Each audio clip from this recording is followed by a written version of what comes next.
Huyu ako mbele yenu anaongea ni Mary Nyangweso Omweli ama Madam Burudosa.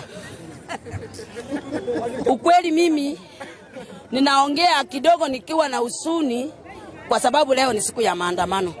Mimi ningependa kuongea siku ya leo na Our Excellency Mr. Samoei Ruto. Ninasimama kama mama mboga. Ninakumbuka ule mwaka ulikuwa unasimama kuomba mambo na kura. Mimi Mary nilikuwa mstari wa mbele. Maana niliposikia bottom up, hey, nilifurahia. Jina inaitwa, hiyo ndio wakati nilipatiwa jina inaitwa Burudosa. Kwa sababu walisema Mary sasa utadosika. Kweli nikaona nikiwa mdosi. Mimi nilifanya kazi Kisii County kutafuta kura. Lakini kusema ukweli Mr. Ruto, umetuaibisha sisi kama mama mboga.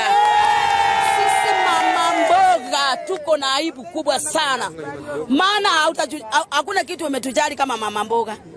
Mama mboga wa Kisii County saa hii tumerudi kukua maskini tena. Biashara tulikuwa tunafanya, hatufanyi. Hakuna mtaji. Umeleta Asura Fund, shilingi 1,000, sijui 500. Ikiwa mingi ni 3,000. Bwana Ruto, kweli hapo ni kutusaidia ama utusaidii? Sisi wote sasa tumegeuka tena. Tumesema sasa baba. Baba. Sasa tuko ndani ya baba kwa sababu tunataka kujaribu kuona hivi kweli tukiingia kwa baba tutasaidika. Mr. Ruto, ninataka kukuomba kwa wakati huu ukae chini. Ukae chini uongee na Mungu wako yule unamuomba. Kwa sababu niliona ulienda Israeli. Ukaenda kutafuta yule Mungu wa Israeli. Ninaomba siku ya leo ukae kwa huyo Mungu wa Israeli, umlete hapa Kenya ili uweze kutafuta suluhu la kudumu. Hi, my name is Patience Oshera and welcome to the Global Insights. 14 months down the line since President William Ruto stepped into office with a promise to revive the Kenyan economy, improve food production, and provide quality infrastructure, education, and healthcare services. Building on our review of his manifesto prior to his tenure, this piece investigates the former Deputy President's adherence to his campaign promises amid the East African country's complex issues.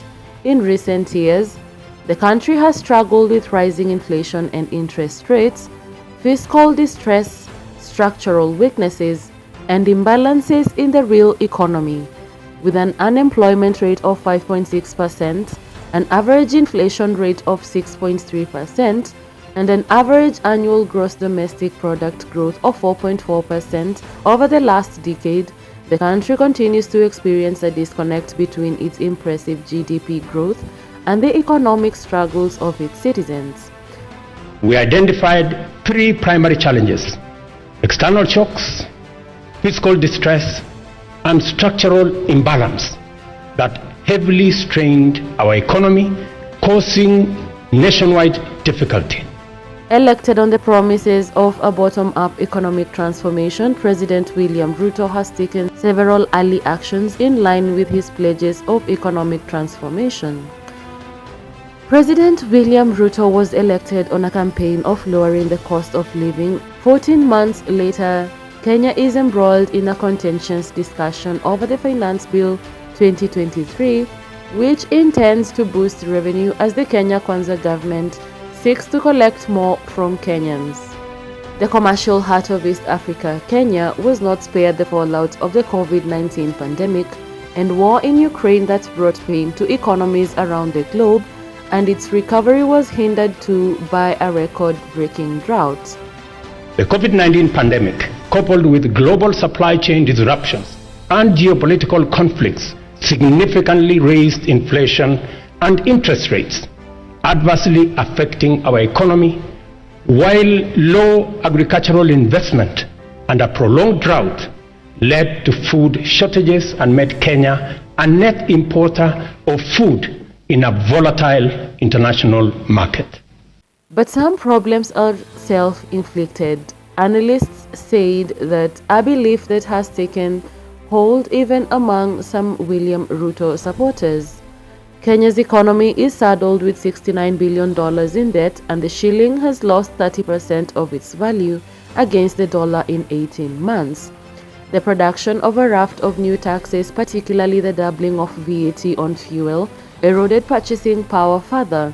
The government said the pain was necessary to clean up a mess left by the previous regime, one in which Ruto served as deputy president for a decade.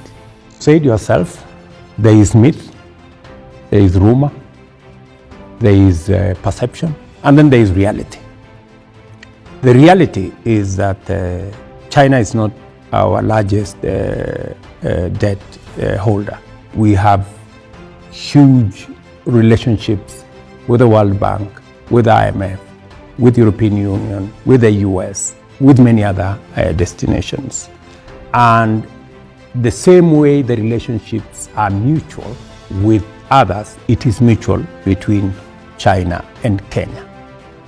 And our relationship is based on win-win. We are able to negotiate for ourselves what we think is balanced and fair to the people of Kenya and to our partners. The tax hikes and cuts to fuel and food subsidies were broadly welcomed by the International Monetary Fund and World Bank, which extended loans in response. But on the streets, the reception has been cold. Raila Odinga took this frustration to the streets, orchestrating 10 days of protest earlier this year that left 50 people dead, according to rights groups. Bipartisan talks have been underway to end the deadlock, although the agenda includes not just cost of living concerns but the creation of a new opposition office to bestow Odinga with a formal title and other trappings.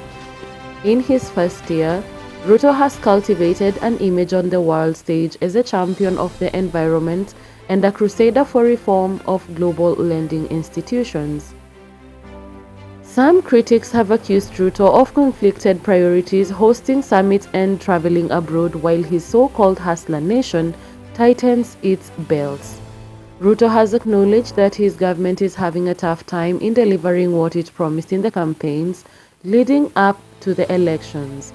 Addressing the nation at a joint parliamentary sitting in Nairobi, 14 months after his election, the head of state said his government has identified external shocks, structural imbalances and fiscal pressure as the main financial challenges of his government.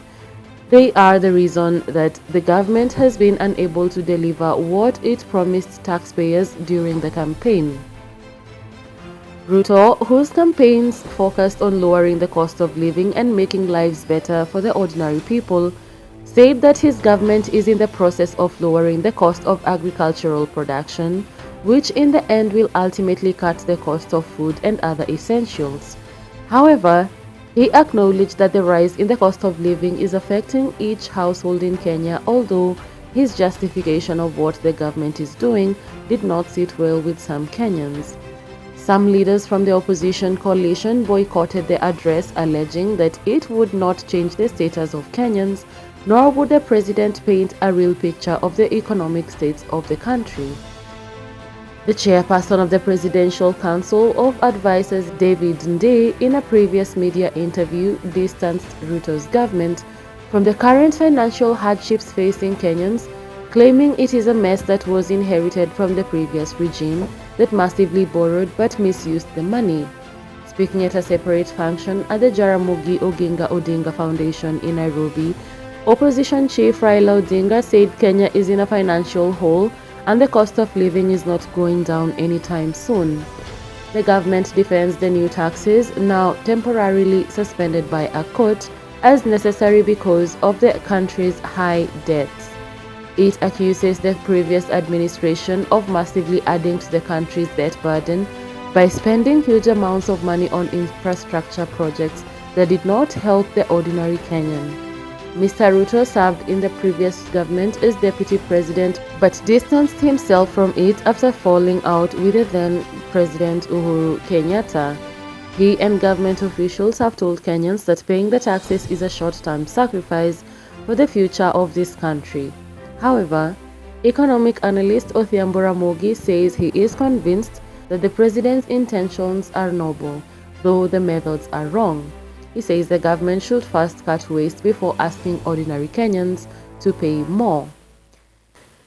Ndindi Nyoro, the chairman of the Parliamentary Budget Committee, said that the government's tax plan was to ensure that government was not digging a bigger debt hole by borrowing more. He said the focus was on creating a balance to ensure what will make Kenyans take part in baking the national cake. But a growing number of Kenyans do not think this is working and are taking to the streets to make their points clear. Share your thoughts in the comment section. Remember to like, comment, share, and subscribe.